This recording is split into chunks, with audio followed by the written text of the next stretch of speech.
ভোটটা দিবা ধানের শীষে। আমার বাসা নীলফামারী উপজেলার ওইখানে।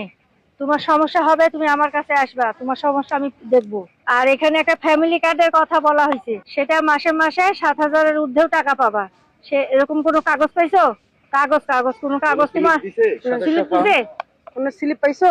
নাম নাম নিচে তোমার কোনো নিচে? 2009 সালের কথা অবশ্যই আপনাদের মনে আছে। আওয়ামী লীগ সরকার যখন ক্ষমতায় আসলো তখন বড় বড় ভাষণ দিল, ঘরে ঘরে চাকরি দেবে, 10 টাকা কেজি চালের কেজি খাওয়াবে। খাওয়াইছে? খাওয়ায় নাই। আর বাংলাদেশের মানুষ বোকা। আর এখন বিএনপি নতুন ফাঁদ বার করছে কি, ফ্যামিলি কার্ড, বেগার কার্ড, এই ভাতা সেই ভাতা। আরে লোক ভোট নেওয়ার কত কৌশল।